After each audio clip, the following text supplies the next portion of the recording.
सिवान में पत्रकारों के साथ डॉक्टरों ने दुर्व्यवहार किया। इतना ही नहीं, आपकी सरकार है, उस सरकार का समर्थन आप भी किए हुए हैं, बिहार सरकार की। और जब डॉक्टर शराब पी के पहुंचते हैं तो मशीन गड़बड़ा दिया जाता है, मशीन खराब हो जाता है, उसको बंद कर दिया जाता है। गरीब आदमी पहुंचता है तो उसके जांच को और तेज बढ़ा दिया जाता है, कार्रवाई हो जाती है, गिरफ्तारी हो जाती है। लेकिन यहाँ पर गिरफ्तारी नहीं हुई डॉक्टर की, इसको कैसे देख रहे हैं आप? देखिए, डॉक्टर शराब पिए थे कि नहीं पिए थे जांच के मामला है।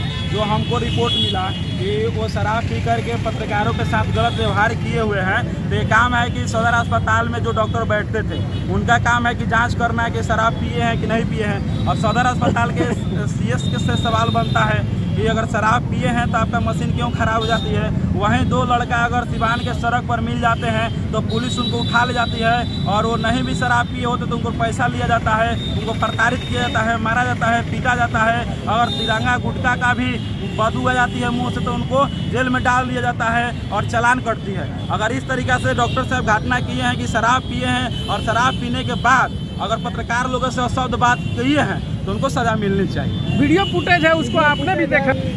मारपीट की जा रही है, पत्रकारों को भर्ती वीडियो में जिस तरीके से व्यवहार किया गया उसी के तहत आज हम सिवान में भी और देश के तमाम सड़कों पर पूरे देश के पत्रकारों पर जिस तरीके से हमला बोला जा रहा है, हम सुधी से पूरा सवाल उठाए हैं कि इस तरीके से पत्रकारों पर हमला नहीं किया जाए, क्योंकि पत्रकार स्वतंत्र होते हैं, लोकतंत्र के चौथा स्तंभ होते हैं, जो समाज को सही दिखाने के काम करते हैं।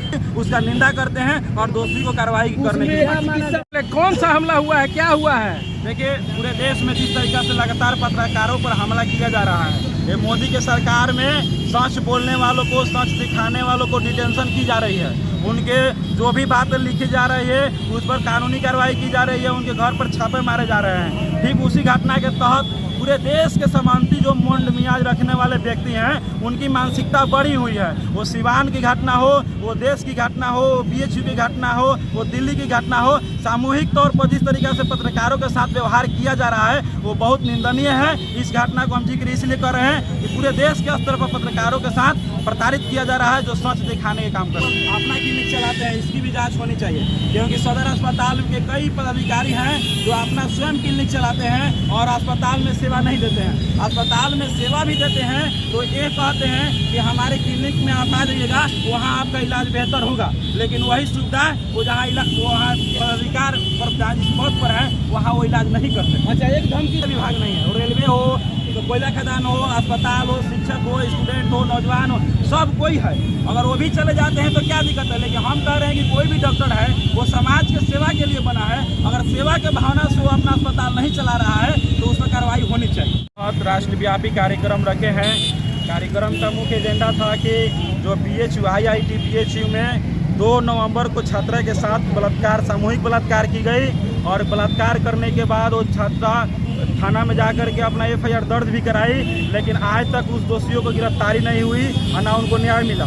और उस घटना को लेकर के वहाँ के छात्र जब आंदोलन में जाते हैं तो आंदोलनकारियों पर मुकदमा की जाती है और उनको अरेस्टिंग की जाता है। लेकिन लगातार 2 घटनाएं हुई, एक 2 नवंबर को हुआ और 2 नवंबर के पहले एक 30 अक्टूबर की भी ऐसा ही घटना हुई, सेम घटना हुआ।